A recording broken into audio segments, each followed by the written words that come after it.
Hello everyone and welcome to the channel. I'm Emmanuel, I'm an Airbus pilot, and welcome to our first flight in the ini-builds/default Airbus A400M. Really looking forward to fly this one, as it is one of those aircraft that I've really been waiting for with the new simulator, and the A400 has always been a fascinating aircraft to me, even though I don't have any prior experience flying it, of course, since I'm not in the military.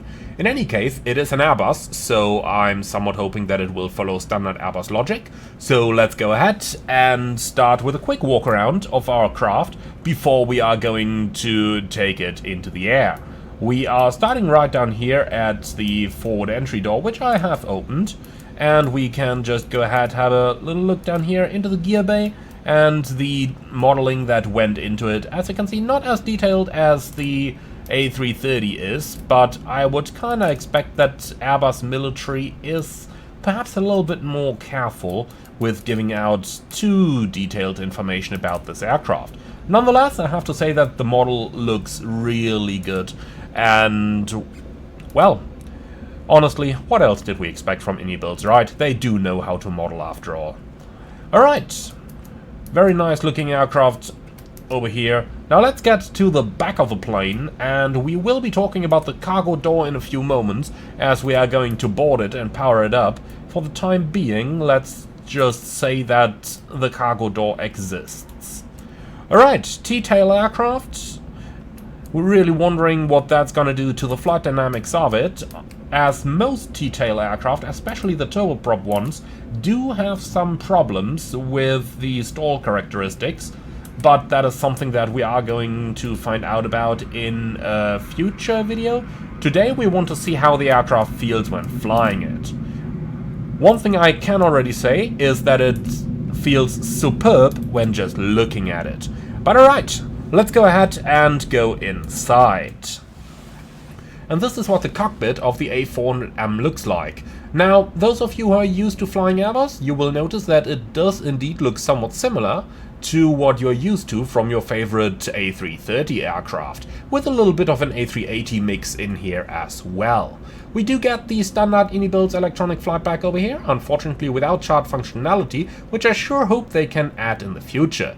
Now, for the time being, we do have SimBrief functionality over here, so I have created a SimBrief flight plan, even though using a different aircraft type, since the A400 at the time of this recording is not available, but at a cruising speed of around 420 knots and flight level 350, I tend to say that we can use an A320 over here, maybe an Avro RJ or something the likes. I gotta figure that one out. Now, in any case, of course, while we can use it to create a route and stuff like that, we can obviously not use it for the fuel planning, so we are just gonna ignore that fuel section down here. What we are going to do in regards to the fuel and payload is that we'll just select something from here, so 0 fuel weight, we'll just take, you know, something, and then I'd say we do something like this, and we add a little bit of fuel here, like 11 tons should surely be sufficient for our flight, I hope. Alright, let's go ahead and hit apply load so that our aircraft gets loaded, and when that is done, let's go ahead and start to power it up. Now, the general setup idea over here is I'm just going to try to attempt my normal civilian Airbus SOP and see what's gonna happen.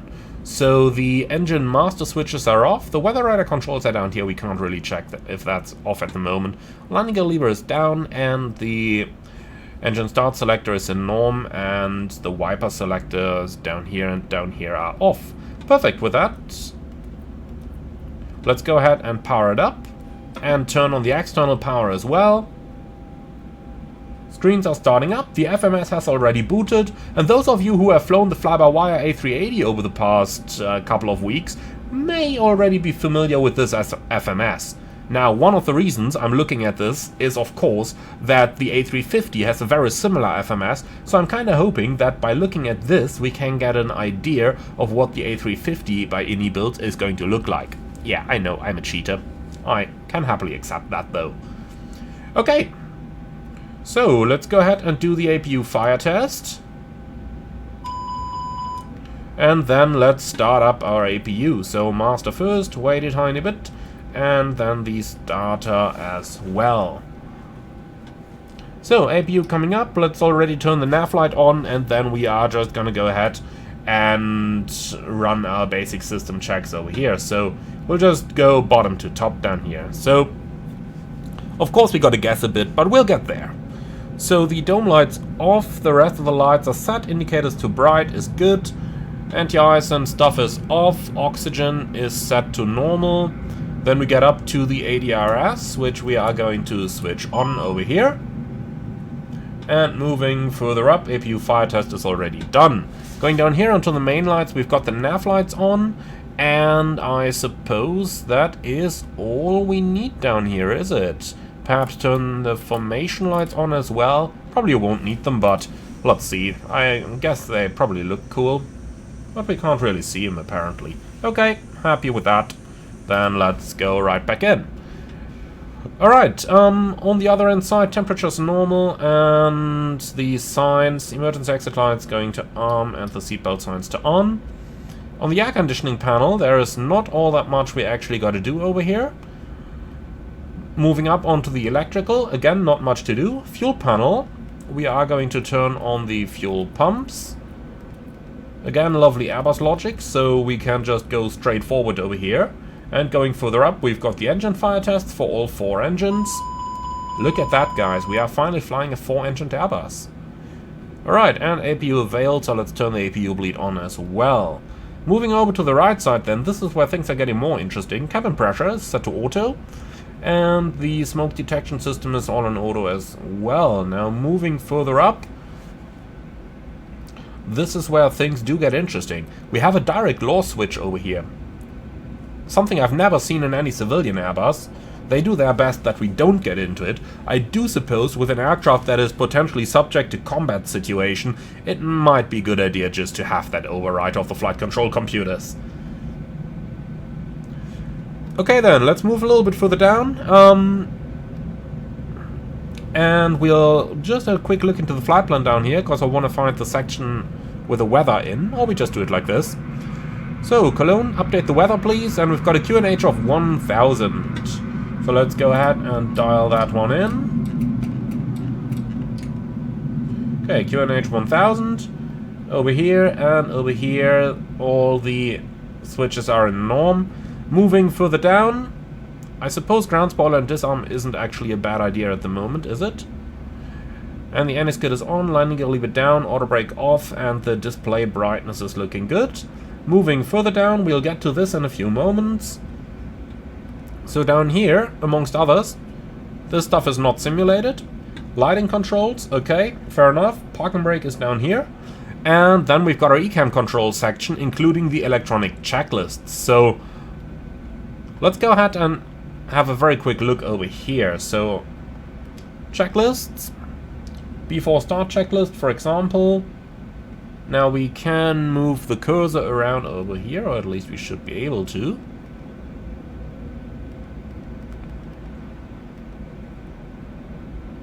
But it doesn't really look like there is anything happening here, huh? Okay, well, suppose it's probably just take off and that's it. Let's see.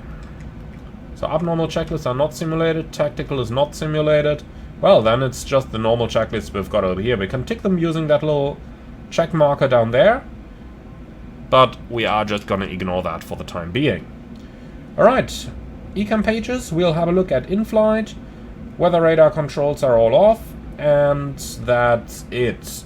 Okay, now comes the part that you guys have been waiting for, and that is our FMS. So let's quickly start on the aircraft status page. A400M, TP400 engines, and current nav database. Then let's go to init and just do a SimBrief uplink. Here we go. Mission number. I honestly don't know what to enter over there, so let's just do 1, 2, 3. I know, I'm a noob. I can accept that. Okay, so everything's automatically entered. Cruise, flight level 230, and we are going to do a short-range cruise, and short-range probably means high speed, is my idea. Okay, winds. are automatically uplinked. Very nice. Okay, then let's return and go on to our IRS page. Now, they do seem to be aligning, available in 3 minutes. Very good. Return. Departures. We are going to depart off runway 1... Well, should be 13. No, not sure why it says 14 in here. Just tell me that we do have... We don't have SIDS. Okay. In that case, we are going to take the one runway that has not changed its designator, and that's going to be runway 06. That one should have SIDS available, and indeed it does. We are going out via Kumek today, and just a quick check here. Winds 230 at 10. Okay, well, probably runway 24 instead of runway 06 then. So 24, Kumek 5 Delta departure. Temporary flight plan, quick look into here, and scroll down that bit. Okay, that is looking good. Insert temporary, discontinuity, delete. And here we go, that is looking quite good indeed. So then, for our destination. Arrival, Stuttgart, 25. Why do we have A over here? I want an ILS actually. I don't really know what approach A25 means. If this should work the same as the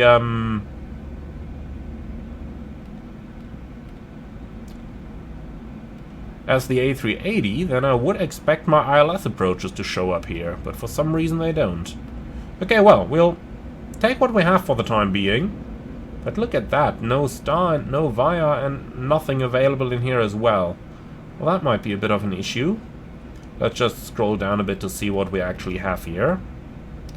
Yeah, this is an issue. Let's try that one more time. Stuttgart. Arrival.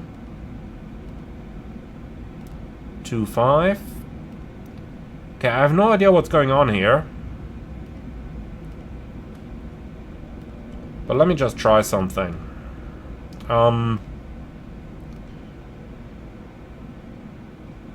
My guess is that this is somewhat related to the airport of Stuttgart itself.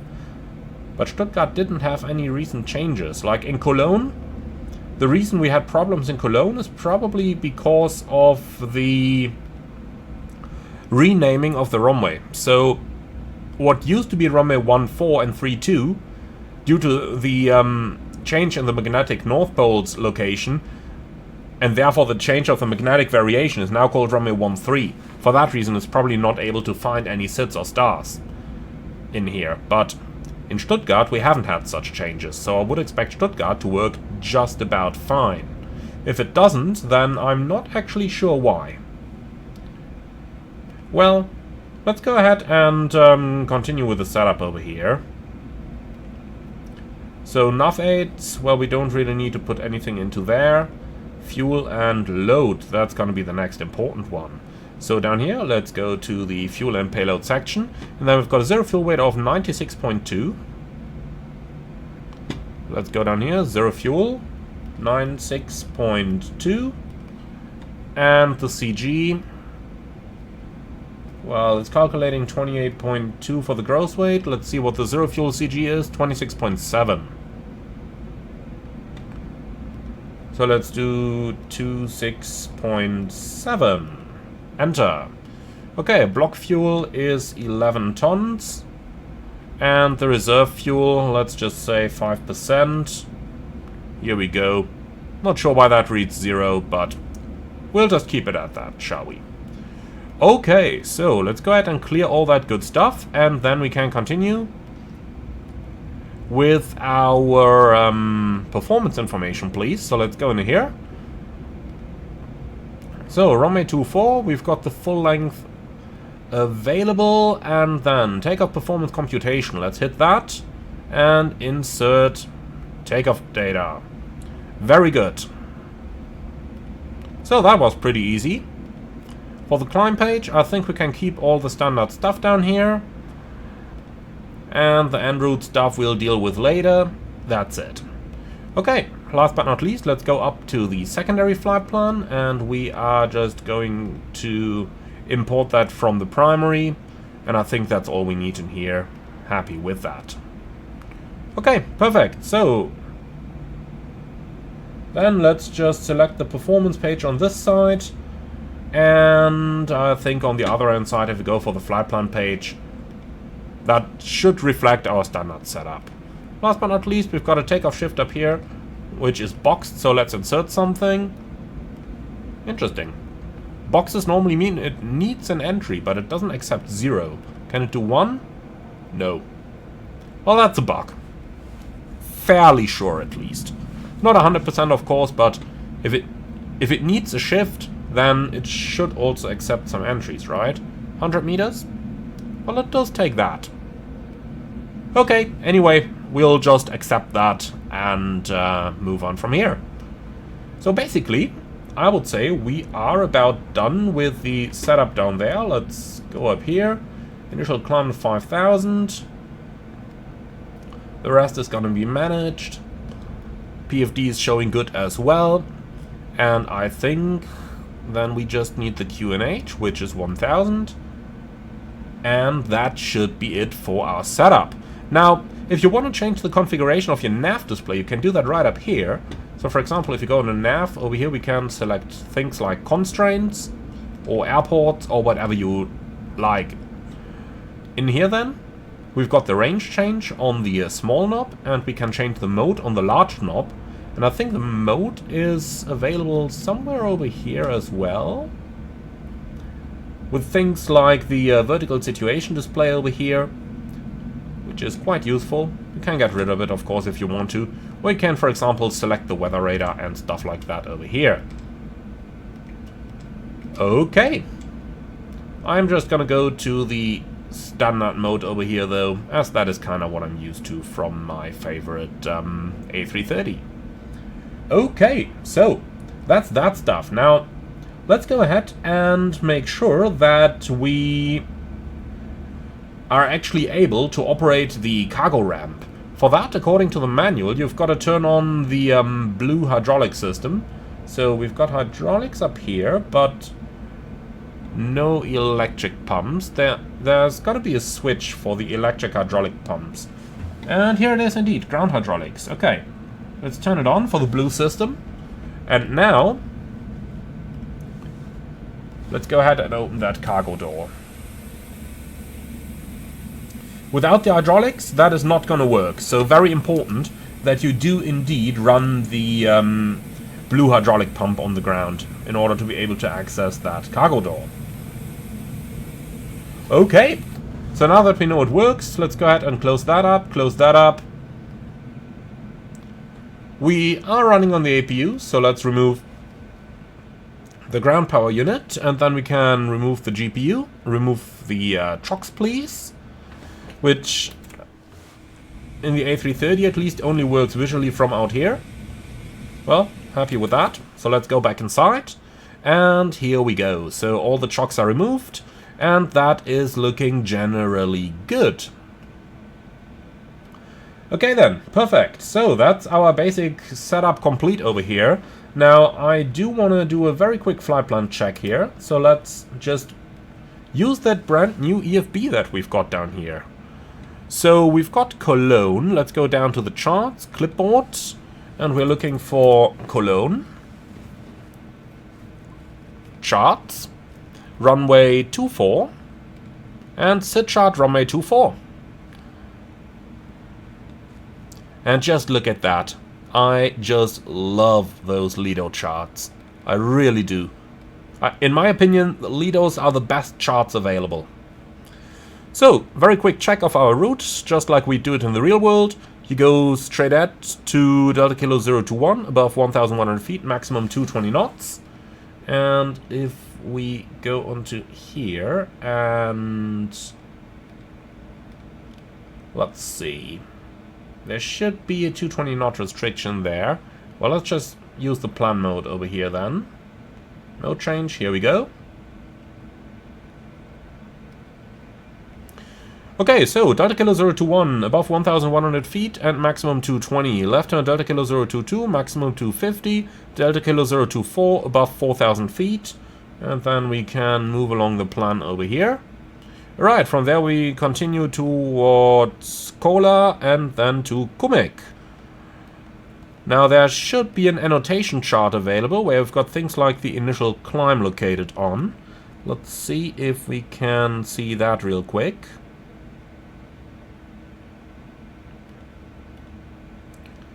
I'll add that to the clipboard first of all. But where is that secondary chart?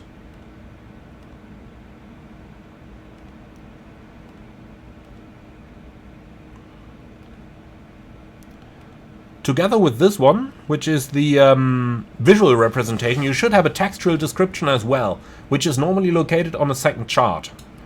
But I'm kind of missing that one for the time being. That one would have, for example, the initial climb clearance on it. But okay, I'm happy with it as it is. I know it is 5,000 here in Cologne, because, well, I did happen to fly out of there for some 5 years, so I'm happy with it the way it is right now. In any case, I do think that's all we need, so let's close those charts again, return back to the standard screen, and then let's do the before start checklist. So, cockpit preparation completed, gear pins and covers removed, fuel quantity checked, takeoff data set, altitude reference, QNH 1000. So, IRS checked, completed, down to the line. Okay, before start checklist, please. Where's the beacon? Here it is. Okay, both. And you can turn it on bright. Let's see what that looks like.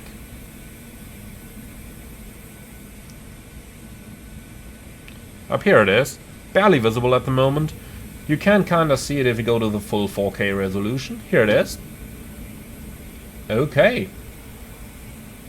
So then, before start checklist below the line, please. Beacon, both and bright. Before start checklist complete. Okay, wonderful. Well then, let's go ahead with the engine start. And with our pushback, please. So probably just starting with that. Provided we can find it. Don't tell me they... Okay, they don't have a pushback in here. Well, then we've got to start on stand and just taxi out. I do think we should be able to clear that A340 down there, so that's just about fine for me. Well, in that case, let's go ahead and start our engines. So, engine start selector, ignition, and then engine master 1, set feather, and that initiates the engine start. So looking at the engine instruments down here, we've got N3 increasing, N2 increasing, and NP up here is our propeller RPMs. So we wait until it shows avail on the power indicator, and once avail shows, we can set it from feather into the run position.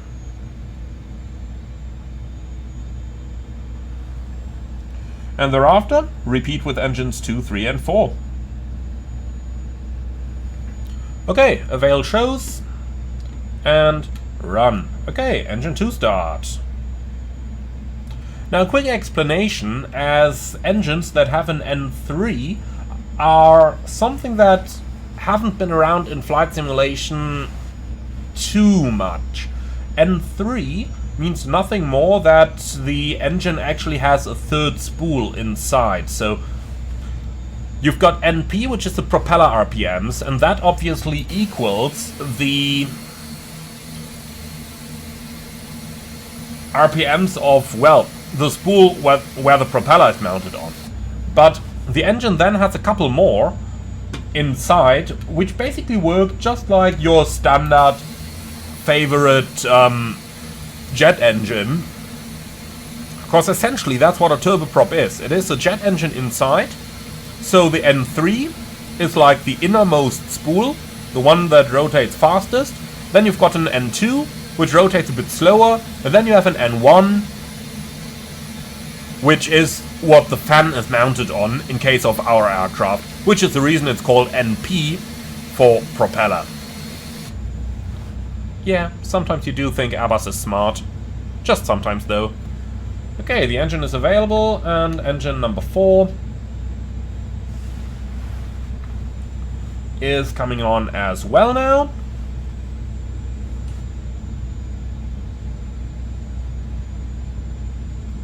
I gotta say, this aircraft really fascinates me. It really does. It is so different, but also somewhat similar to what I'm used to from Airbus aircraft. Let's just go ahead and set Squawk 2000 over here. Like that. Frequencies 122. Oh, I think we gotta press clear first. Okay, 122 800 going into here, active. Clear 121 500. Active into the VHF2. Perfect. Okay, so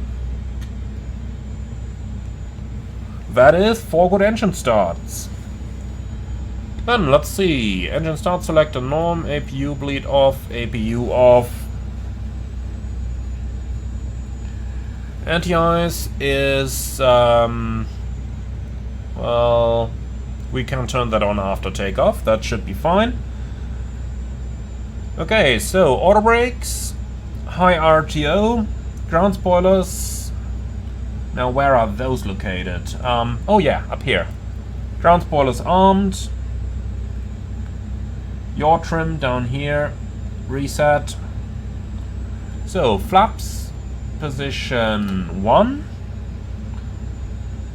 And then let's do the after start checklist. So anti-ice off, pitch trim. Where is that indicator again? Up here, yeah. Looking okay, doesn't it? Okay. So, pitch trim, check, after start checklist complete. Okay, we're clear on the right side, and we are clear on the left side. Then, taxi and takeoff light on, runway turn off light on, park and brake off. Now let's see how this aircraft is going to behave. Really excited for this. The small caveat though, I am using a very basic setup on my laptop to record this. So if things look a little bit itchy, then it might just be due to the fact that I'm simply using a Thrustmaster Airbus stick over here without any additional input. Okay, will you start rolling? No. Now, let's just see. If I hit that toggle chocks button, is that going to make a difference? It did on the A330, that's why I kind of figured I might have to hit this. Yep, and it does in here as well. Okay, small bug. Nothing significant though. Alright then, let's turn out to the right. That might have cost us the propeller already. And this is gonna cost us a serviceman. Almost a second.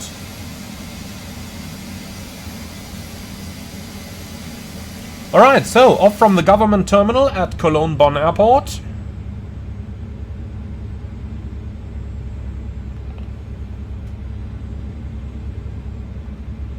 So let's turn to the right over here.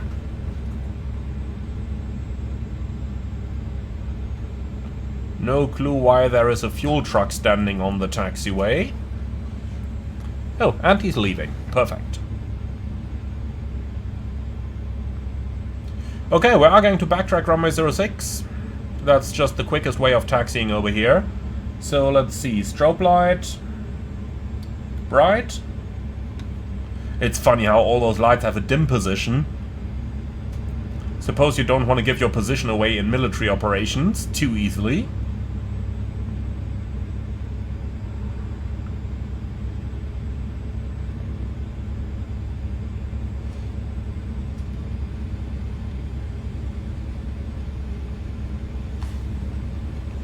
Alright, I gotta say, it taxis pretty good. I mean, the speed management is easy. The rudder control is rather easy as well. I mean, I'm using a Thrustmaster stick over here, so that's really not the most sophisticated rudder ever.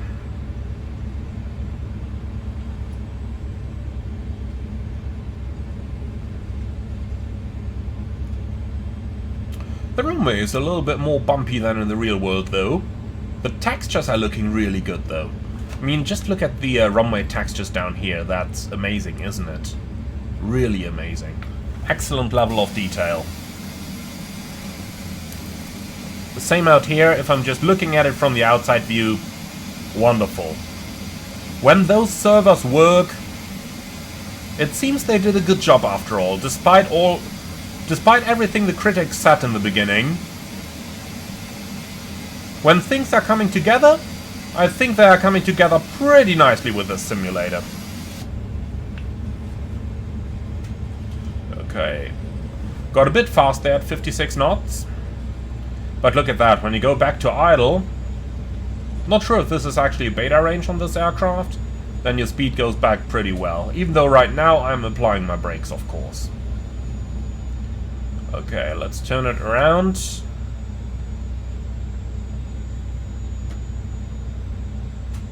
And here we go. So, full tiller input, let's get turning.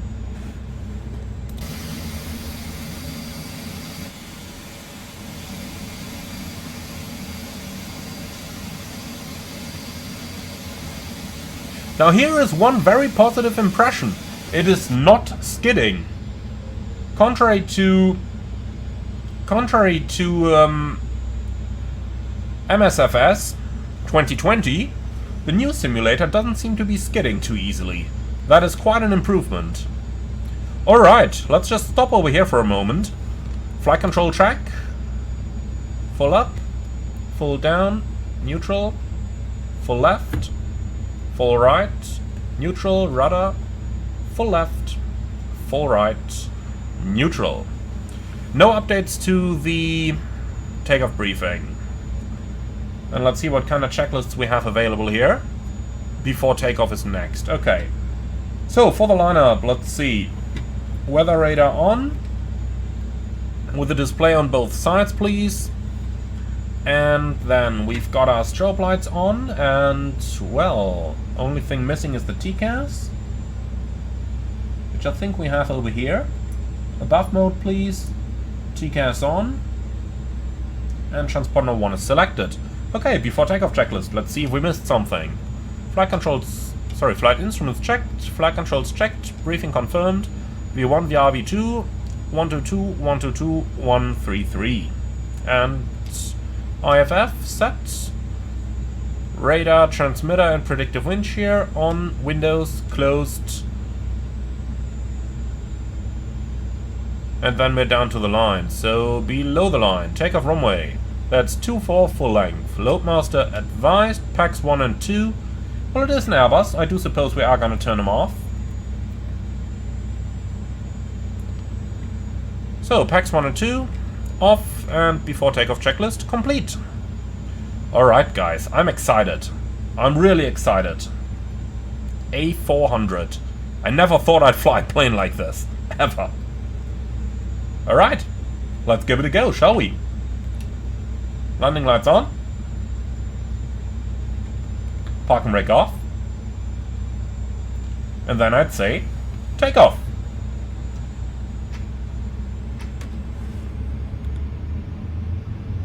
Mantoga SRS, auto thrust blue. Power set. And actually we do have a heads-up display, let's get that out. Rotate.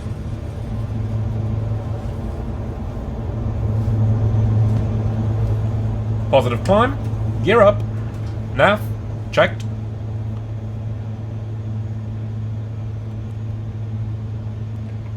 Autopilot.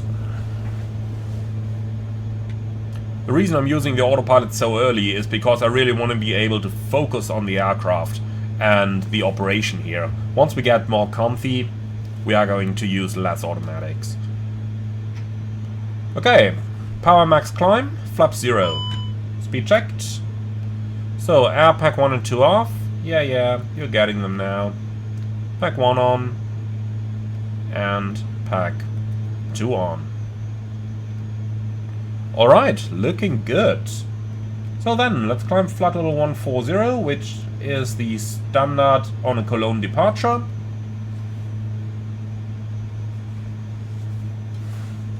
$220 as per the initial restriction over there.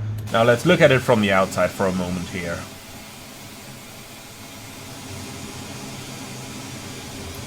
Isn't that really, really superb?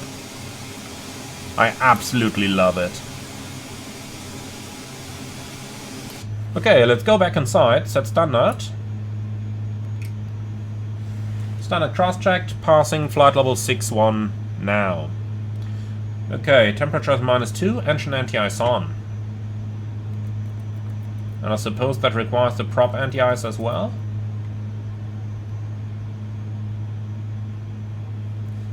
Okay, after takeoff checklist if we have one. Indeed we do.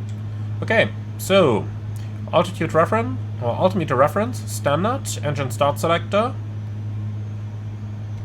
norm, RA override. I have no idea what that is. After takeoff checklist complete.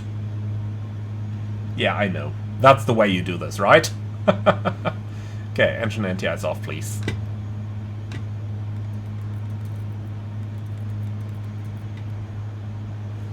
I gotta read up on that prop anti-ice and how to use it properly. Hey, passing 10,000, accelerating. In the meantime, let's go up to cruise level 230. Here we go. Set.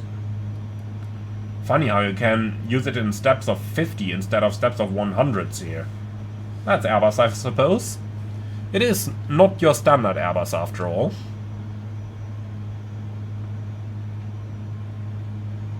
Okay, accelerating. Looks like we've got a climb speed at 285 knots. And we are passing level 100, so... Lights off. Signs off. Well, this is set. Standard is selected. Then clear and copy, please. So let's see. What do we have? Flight plan page? Well, we didn't insert any fix info page. So... Navrat page, nothing in here. Oh, look at that. Radio page is actually not simulated. Okay, and import the secondary. Here we go. So, looks like your standard Airbus SOP works fairly nicely to fly that A400. Pretty cool. Alright, let's take a little direct here. Let's go to Bombi. So, direct... to Bombi.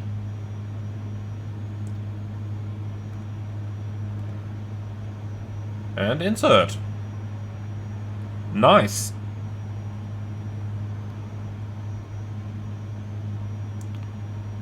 Now, something you have probably noticed is how extremely quiet this aircraft is. You really don't hear too much. But it is a large aircraft, and well, props are not necessarily as loud as jet engines, so...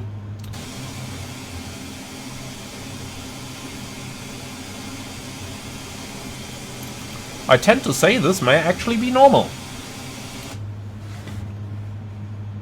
Really, really cool. Flying an Airbus A400. I never thought I'd ever do that. Really, really, guys. Okay, let's get the FOs hot down as well. And well, here we are, up and in the air. So, let's go ahead and have a look at a couple of details of our aircraft. We are climbing up fairly quickly, 2,500 FPM. This thing really has jet-like performance with its turboprops. That's quite cool. Speed is really good at 285 knots. Cruising at 420 knots true airspeed, which is pretty good as well.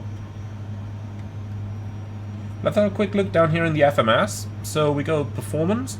Got long range climb or short range. Let's see what happens if we go short range. No difference really, huh?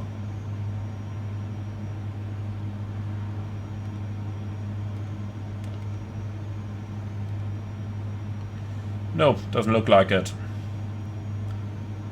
Look at that, Mach 0.71 for the cruise. That's really, really fast for a propeller-driven aircraft. Really excited to see what that's gonna look like. I kind of want to go higher. I want to see what that is actually gonna do. So up here it says optimum level 333. I'll tell you what. 330, off we go.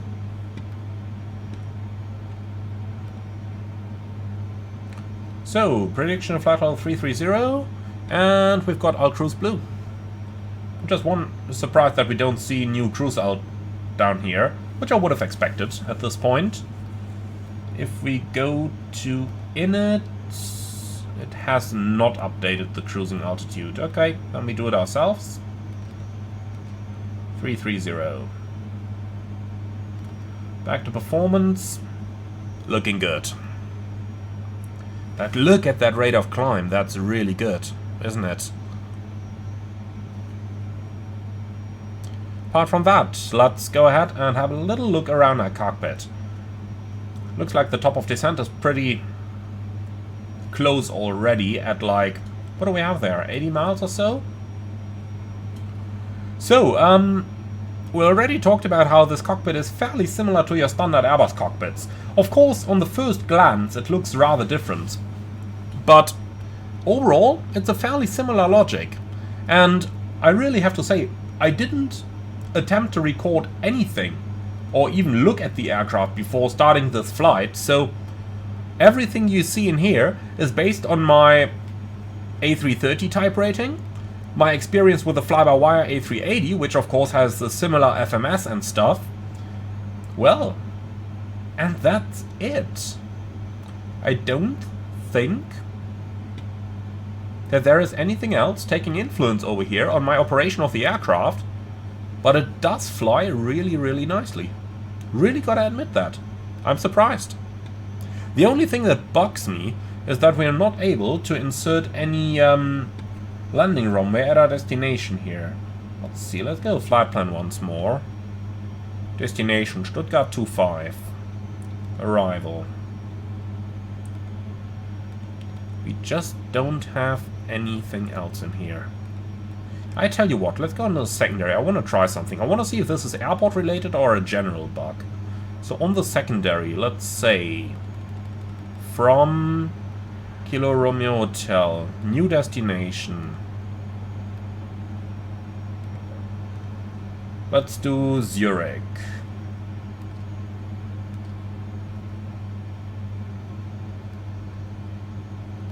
Arrival, runway. Oh, interesting. Active flight plan. No. Erase. Well, we might actually have to do this in the active. Let's give it a try. Karlsruhe, new destination. Let's do Zurich.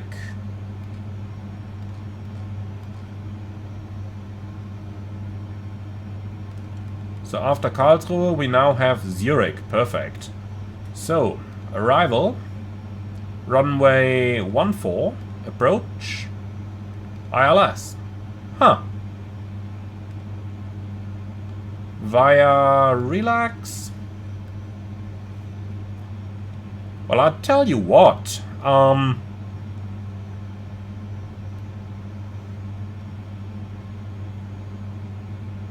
If it works over here, why not just fly to Zurich? Insert. So we are diverting.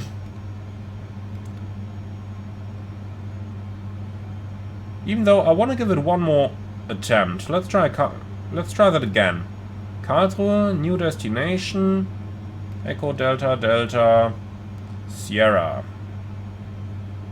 Let's try one more time. Arrivals 25. No, it's broken. Well, then it's the airport that is broken. Something with Stuttgart. Okay, well, in that case, new destination. Zurich. Arrival. Runway, well, I suppose 28 is a straight-in runway, isn't it?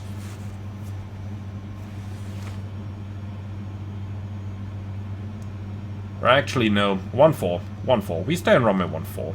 So ILS approach runway 14 via relax, temporary flight plan, and insert. And then let's go direct to relax, because why not? So, relax, from present position direct to, and insert. Here we go.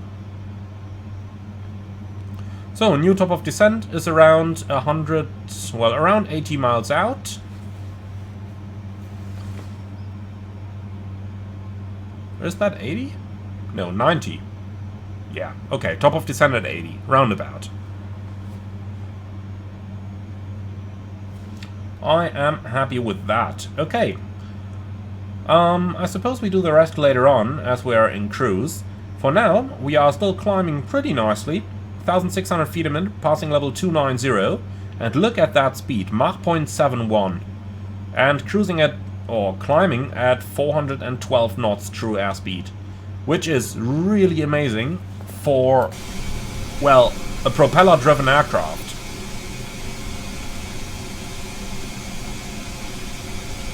Really, really amazing for a propeller-driven aircraft.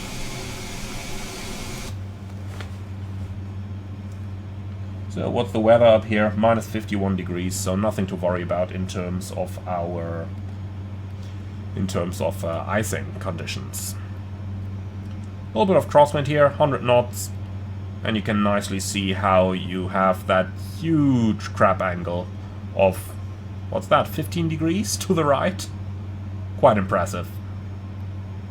Obviously, we are climbing at a rather slow speed here with Mach 0.71, so it's not all that surprising that we have a large crab angle with a crosswind at around 100 knots. So, 2,000 feet to go to our cruising level, flight level 330. And, well... So optimum is 334 at the moment. Long range optimum looks very good to me. I know that they are flying really, really long routes with those A400s. There is a lovely documentary available on YouTube where the German Air Force takes a tanker from somewhere in Germany, flies it up to the Baltics, which is some 2.5 hours in the A400.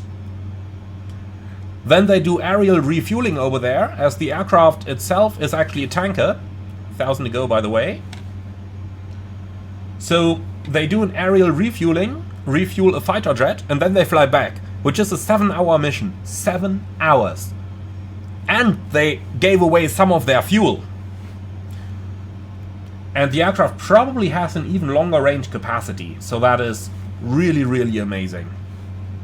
The A400 is a really impressive aircraft. Okay, here we are, approaching level 330, all crew star. Mach.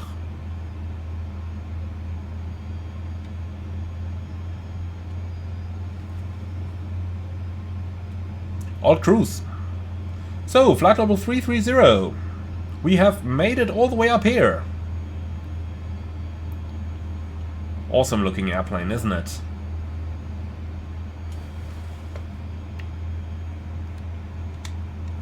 Just trying a couple of the different views we have available over here. But it seems like it's only those. Okay. Well, nonetheless. This is really cool, guys, isn't it? Really, really cool. What a wonderful aircraft. And this is default. I mean, that's the most impressive thing here.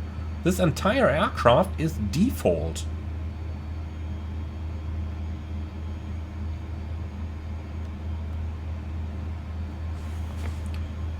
They've really outdone themselves once again. But okay, we've reached our cruising level. We are flying quite fast, 405 knots true airspeed. That is pretty close to what many jets fly. But before we go ahead and start our descent preparation, let's take a few moments and explore the different eCam pages we have available in here. So let's just use the all page in order to navigate through them. We start over here with the engine page, which actually looks fairly similar to the A380. A couple of differences, like we've got a torque indication down here, but overall really not all that many. Okay, then let's press all again, which leads us onto the bleed page, which gives us an idea of how the bleed system of the A400 actually works. So down here we can see that it actually takes bleed from all 4 engines and then mixes engine 1 and 2 together for the left pack and engine 3 and 4 for the right pack, which is then distributed up here to the cabin and the cargo holds. For the hydraulic system, it looks like we have 2 systems fitted, and it operates at 4000 psi, which is a little bit non-standard. You know, older aircraft usually operate at around 3000 psi, and newer aircraft such as the A380 or the Boeing 787 operate at 5000. So interesting to see that with the A400 they went into the middle at 4000 psi. Something I do like is that we actually can see which of those systems supports which, or which hydraulic system supports which aircraft systems. Really good to have that information available and not having to know that by heart as you have on other aircraft. So the electrical page is once again split, similar to the A330 logic or the A380, where we've got the AC page over here. And then, if we click the button again... No, actually we have a dedicated separate button for the DC. My mistake. Okay, next one, APU. Standard Airbus stuff. I'm sure you're all fairly familiar with that. Cabin pressurization, once again, is your standard Airbus stuff. If you've flown the fly-by-wire A380, then I'm sure you've seen these gauges already. And then we can move on to the next one, so let's press all once again. Flight controls, again, if you've flown the A380, you are probably fairly familiar with this. Now going down into the all button again, we end up on the electric DC page, and over here we can nicely see which bus is powered by which TR, but what they don't tell you is which engine powers which, and that is for a rather simple reason. If you go into the AC page again, then you can see which TR is fed by which engine. So generator 2 feeds the AC bus 2, which feeds the TR. Now, let me just mess with it. I'm sorry, Innie, I just have to try this. Generator 2 off. Bing. Okay, ELEC Gen 2 off. Clear ELEC. Okay, so if we look at this now, we can see Gen 2 has tripped off. And Gen 1 has taken the load, and AC bus 1 is now also powering AC bus 2, which then supplies the transformer rectifier. And if we now look at the AC page once again, we can see everything is normal on the DC system. Fairly cool. Okay, generator back online. Quick check, and indeed it's operating normally again. Cool. So down onto the fuel system, this is one of the really interesting ones. You can see you've really got a huge fuel tank down here, and the aircraft can take up to 50 tons. Now if we do a quick round of mathematics here, we can see that the fuel flow of all engines now is 60 kilos a minute, which really is not much. So 60 kilos a minute with 50 tons of total load, minus 2,000 kilos to get up to cruising level, leaves us at 48 tons. Now 48 tons divided by 60 kilograms gives us a flight time of 8 hours. Which is quite amazing, isn't it? Okay then, moving on, we've got the air conditioning page. The packs do supply everything. Yeah, that's about what it says on there. Okay, the door page is fairly as expected, but what's quite cool is down here you actually have the single seat rows available. Now that's something I haven't seen before. Quite nice. Okay, the CB page is not simulated, circuit breakers that is, so it continues on to the wheels. And over here, well, it's your standard Airbus wheel page really, but plus the brake accumulator pressure. So if you've been wondering where that gauge is, well, down here it is. Alright, and that's it. That's the different ECAM pages we've got available in the aircraft. Now there is also a status page down here, which is pretty much the same as your standard A320 aircraft. So overall, really cool to have all of these, and in general, I've got to say that this aircraft feels pretty well done. It seems to be done to a fairly high standard. Obviously it's missing all the military stuff, there's no doubt about that, but hey, seeing that we are mostly going to do the transport operations side of things, I think this actually covers quite a lot. So for a default aircraft, this is really good. Alright, top of descent in 4 nautical miles, so let's go ahead and start a little preparation. So on the descent page, we don't need to pre-select any speed here. The manage is going to be Mach 0.71 and 285 knots on conversion. Now let's go ahead and initiate the descent. We'll start down to level 250. And then we've got descent, alt flight level 250 blue.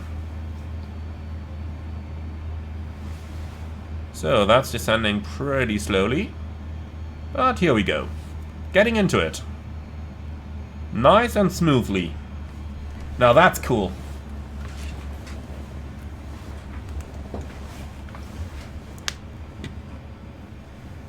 Oh. I think I just hit my rudder here. Or we're entering turbulence, that's also possible.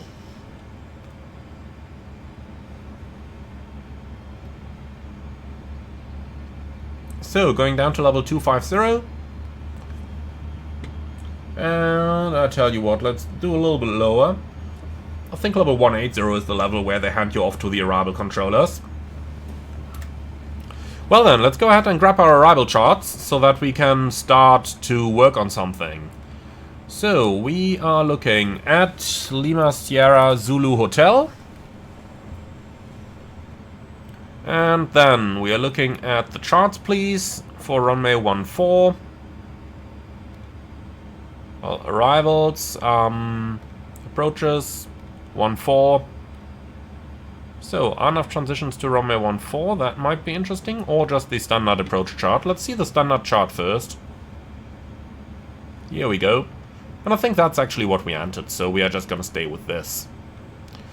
Let's go ahead and have a look though. So we go over to the plan mode, please. Reduce that range a tiny bit. And then we go to the flight plans and scroll down a little bit.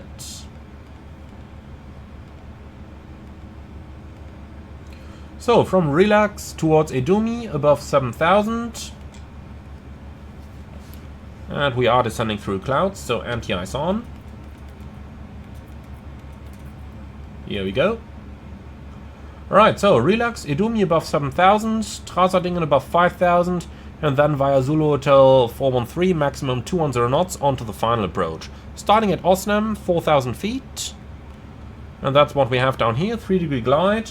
And if we look down here, we can see that we've got Osnem in 4,000, then we have 4 miles out in 2,670, which we've got in here. And then the missed approach, which is straight ahead 5.1 DME from the ILS, left-hand turn, maximum 210 knots. And at 7.8 DME Zurich East, which is Zue 07 over there, make a right-hand turn towards Zurich East VOR above 6,000, which we have over here. And then on towards Amiki, climbing to 7,000. Man, I love those Lido charts. It's incredible that we've got those in the default simulator. This is so cool. Really impressive. Okay, so with that we have checked our routing to be okay. Now let's go on to the performance page, please. Next up we have the approach page. So, let's find the weather. Zurich, weather, 12083, Cav OK.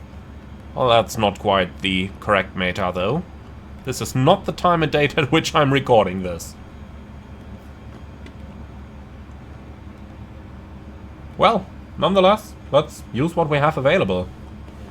So we've got 120, enter at 3 knots, temperature 2, oh no, that's wrong, where's backspace? Here it is, so 3 knots, enter, the temperature is 2 and the QNH is 1000. Okay, the barometric minimums, if we go back to the chart, 14 ILS, thank you. For a Cat 1 approach, I think we are category Charlie. Fairly likely, if I look at this, VLS, 117 knots, fairly likely category Charlie aircraft. 1610. 1610. Okay, transition altitude 5000. We've got a really cool button on the real one that you just press and it gives you all these little insets separately. So 7000. Okay. And, well, that's it. For VLS 117, the approach is 125 at a landing weight of almost 100 tons. Go around, speeds are looking good, and that's it. Man, this is so easy to use. If the A350 is going to have all those features as well, then I'm really looking forward to an awesome aircraft. And honestly, knowing Ini builds, I'm fairly sure it'll have all those features. Okay, so looks like we have a little bit of weather ahead over there. So let's stick to weather on the left, and then we're going to go for terrain on the right-hand side here. So let's see. Background, terrain.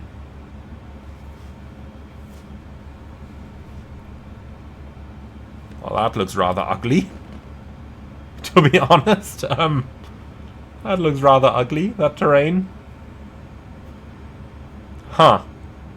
Tops at 31,800.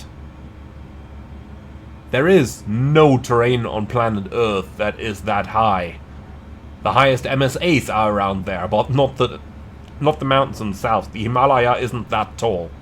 Okay, tell you what, if it's not working, then let's just go back to radar. Oh, we can't get rid of it. Okay, well, good luck, First Officer. You've been... As they used to say in the military, this is what you've been trained for. Don't disappoint us. Okay. I think we're done with that. Engine anti-ice and prop anti-ice going back off. That's it. Alright, here we are. Looking good. Back on the way down. I tend to say we're around 15,000 above the ground. Seatbelt signs can come on. Well, and with that, let's see which is the next checklist. Approach. Okay, we can't do that yet, so we're just gonna leave it over here. This is quite nice, guys.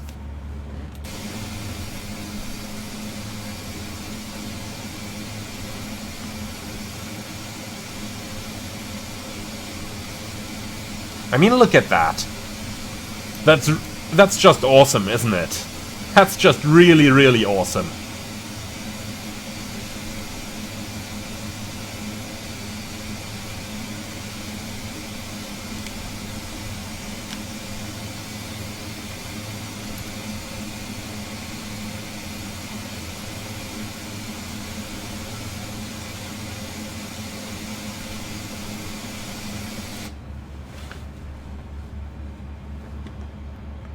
Okay then, so let's get down to level, well, to actually altitude 7000. What was QNH again? Man, this is cool. I can really get used to this. Okay, 1000, so set QNH.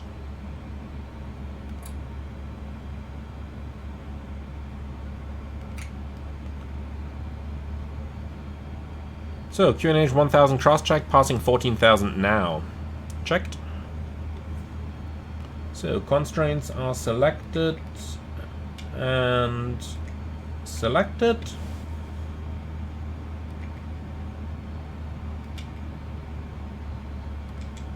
Okay, can't get rid of that terrain now. Anyway, so let's see. Constraints have been selected. Yeah, 13,000. So lights on, constraints. LS is up here, as I've seen already.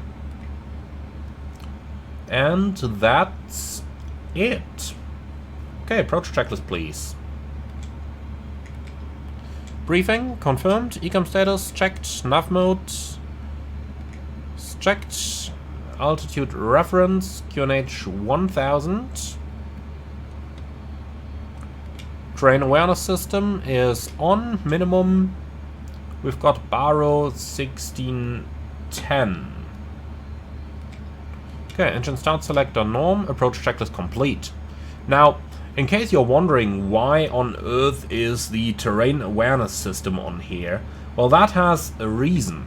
Remember, the A400 is designed so that you can fly it onto any dirt strip in order to pick up some troops.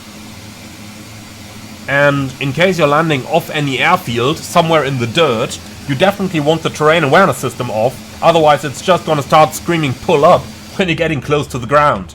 You definitely don't want that, and that is the reason why I've got the terrain awareness system written on there. Quite cool. I mean, it makes total sense when you see it on the checklist, but this is not something that I would ever have thought about. Alright then, approach checklist completed.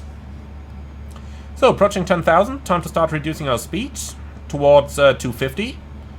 And here we go. So, power idle.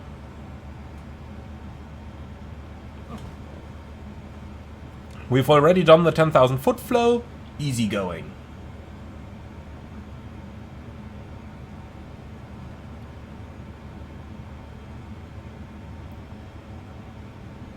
Oh boy, the more I think about it, the more awesome this really is. I mean, we are flying a default aircraft here. We are doing a diversion from what we've originally planned, and the bloody thing is taking us exactly where we want to go. I mean, think back 2 generations of Flight Simulator, and we're at FSX. Those things didn't even have an FMS. And now we're sitting here with this. I mean, this is awesome, isn't it? This is totally awesome. There are a few bugs every here and there, of course. But this could be payware. This could easily be a $50 or $60 payware. Really. Just wonderful. Really just wonderful. Alright, let's see what happens if I dial in 4,000 already. Yep, alt 7,000 magenta.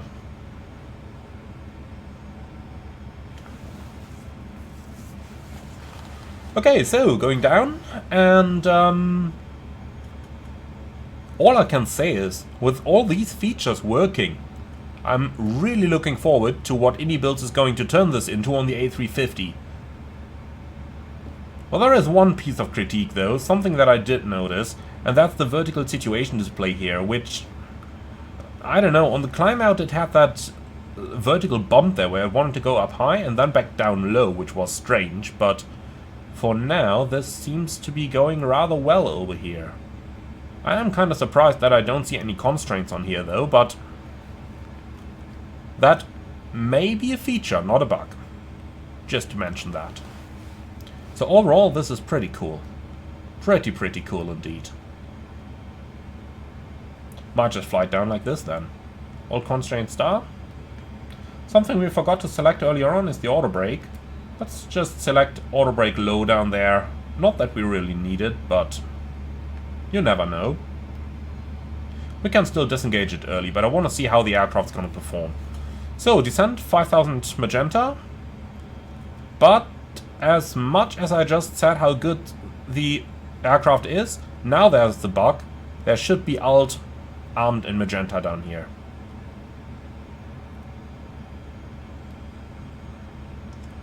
Let's just see. If I just go selected and then managed again, now the alt magenta is back. Okay. Well, small bug. Would have been too good if we made a flight without bugs though, right? So, look at that. Airbus military logic. The radio altimeter comes alive at 4,000 feet. Now, while on the civil aircraft it only comes alive at 2,500 feet, if you know your way around the different FMS menus, you can find it up from 7,000 onward. That is where the systems on the A330 start measuring it. They only hide it from your view until 2,500. But if you know your way around, you can find that number in the FMS. Definitely not SOP though.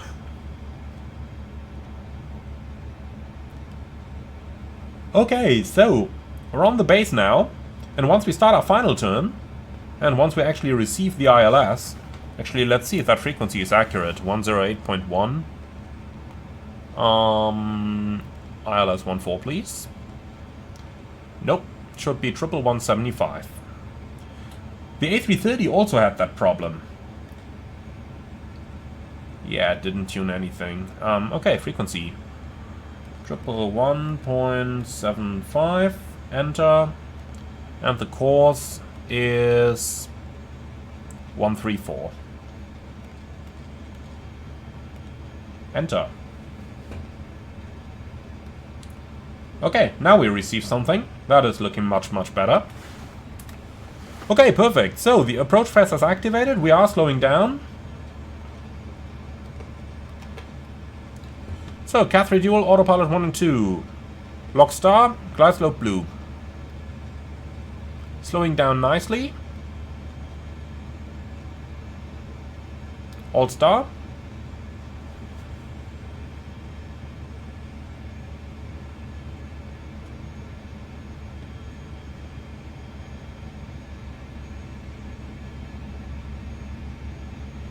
Lock. Awaiting the glide slope to come in, I'm gonna keep the flaps up until we intercept the glide, as we are going rather slow already, close to 190. Okay, glide slope alive, and just prior to glide slope intercept, I will get the flaps out into the first stage.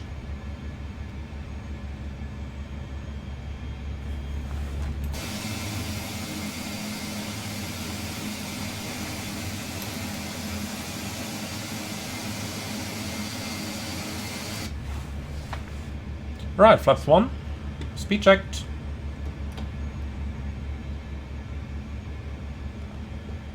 So, where's the flap indicator? Here it is, flaps 1.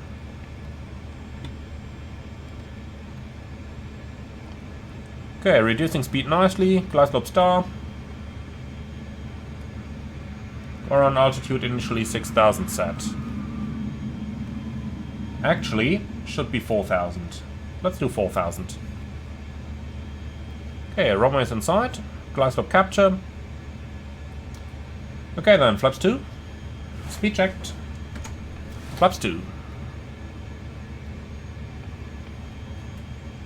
So, going down to about 152. Gear down.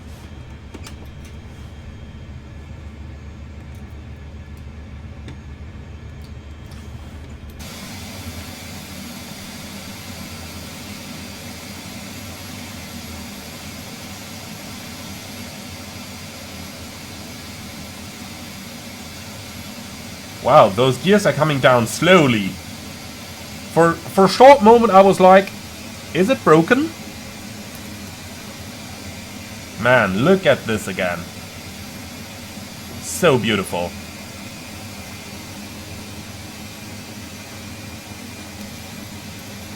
So incredibly beautiful indeed. Okay, back inside, we got a bit more work to do. So, flaps 3, flaps 4, and flaps full. Landing checklist. Wrong button. Landing checklist. So, loadmaster advised, auto thrust modes, speed and auto brake. Low, landing checklist complete. Okay, stable through 1000.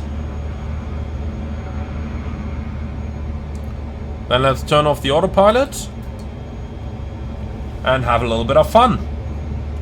Cat 1.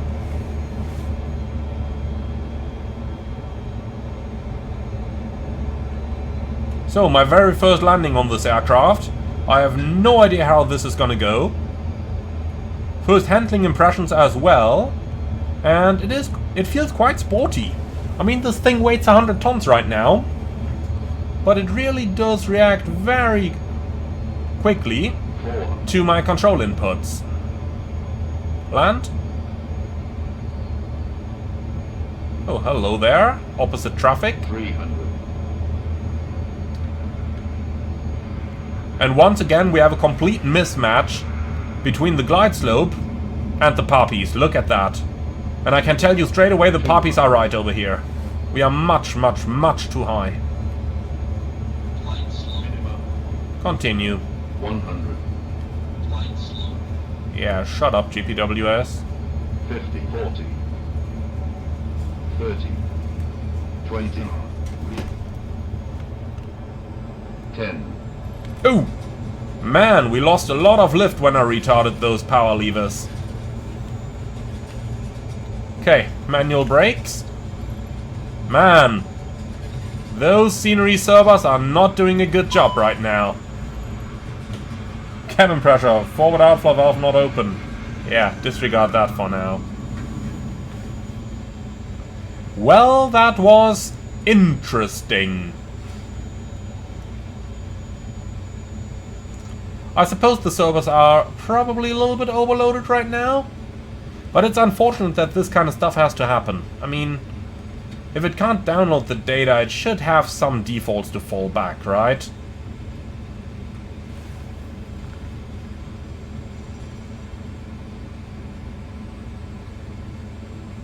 This is looking better. Or at least started to look better.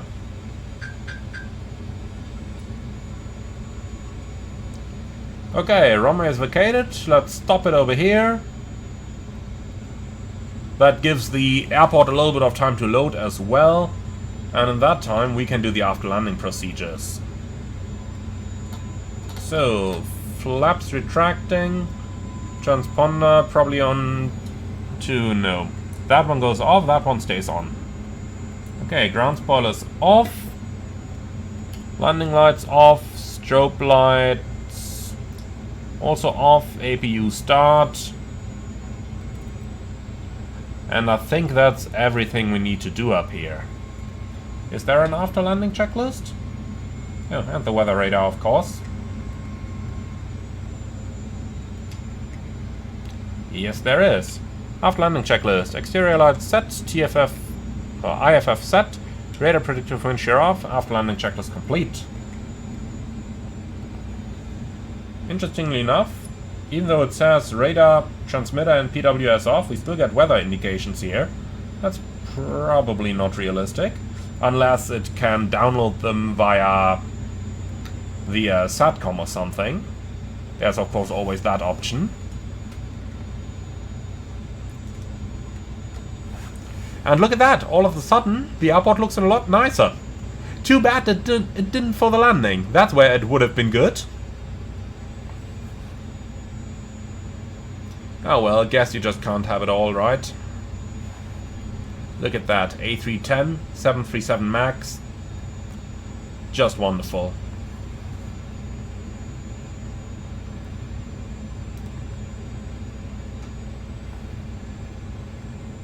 Okay, let's give a little bit power.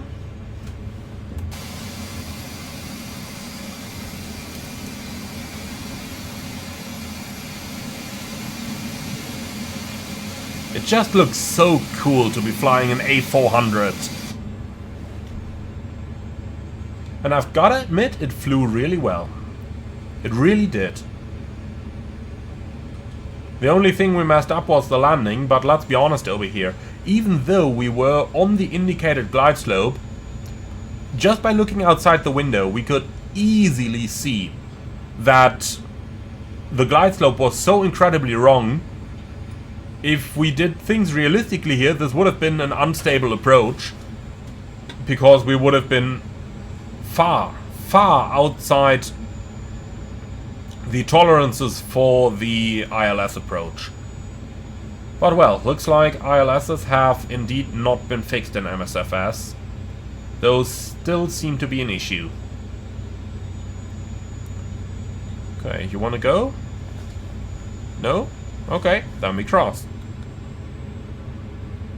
We gave him the chance. Strobe light on.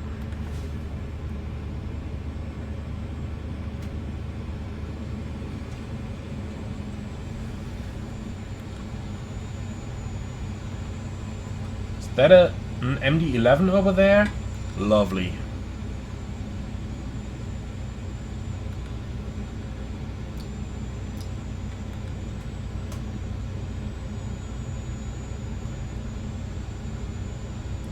Okay then, first gate to the right. I don't want to park an A400 at a terminal building. Even though I have no clue where I should park it here in Zurich, but let's not take things too serious, shall we? Okay, lights coming off. Hey, where did you just spawn?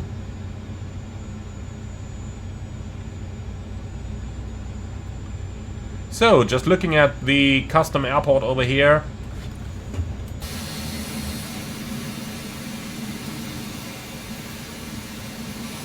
Which does look pretty good. I mean, the quality of the handcrafted airports has increased dramatically since Microsoft Flight Simulator. The new MSFS 2024 certainly has much, much better graphics, or say handcrafted airports. I mean, to be honest, the old handcrafted airports were somewhat of a disguise, but seeing this improved is definitely a good thing. Okay, so let's go ahead and park it over here.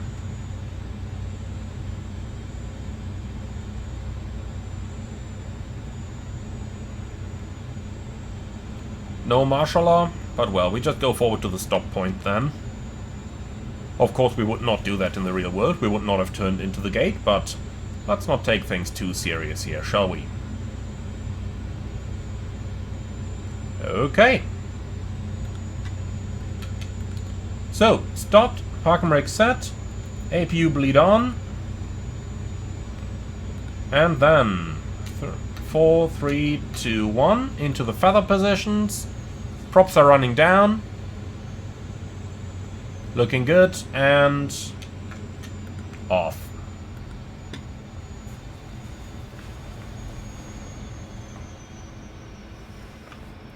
And here we go, engines running down. So then, seatbelt's going off, the bacon is going off, and then fuel pumps, standby is first, I suppose. Here we go, parking checklist please. So, external lights. Let's see, that is looking good, set. And parking brake truck set, parking checklist complete. So, yellow hydraulic pump, oh shit, left it on. Interesting. We don't get an ECAM advisory for that. I would certainly have expected one. In any case, if they're on, then let's open up the cargo door and the main doors. Well, and with that, my friends, we have arrived. Now, just look at those additional support beams down there, making sure the aircraft doesn't topple over if you're driving. Well, can it take a tank? Probably, huh? In any case, just really cool animation. So, the Inibuild A400, and I'm genuinely impressed. I really did not expect it to be that good. I really did not expect it. Except for those issues we had with Stuttgart, which I would probably blame on the airport, and the nav database issues in Cologne, which I once again guess is related to our mismatch in the runway renaming. I guess somewhere internally it's still called runway 14, and in the nav database runway 13 in Cologne, and for that reason it couldn't load any procedures. I'm 99% sure that that's what is going on there. Nonetheless, we did find an alternative, and here we are. So I do hope that you've all enjoyed this. Be sure to give me your feedback and tell me how you like the aircraft in the comments below if you've flown it already. If not, be sure to give it a try, especially because the avionics are so similar to the A350 that in my opinion it gives us a good idea of what's to come with the InnyBuilds Airbus A350 in the future. For now though, that's going to be it. Thank you very much for watching. As always, be sure to like, comment and subscribe, and I'm really looking forward to see you all again on the next one. Last but not least, if you really love what I'm doing on this channel, I would appreciate a small donation through the Buy Me a Coffee link in the video description below. Thank you for watching, and see you all again on the next one.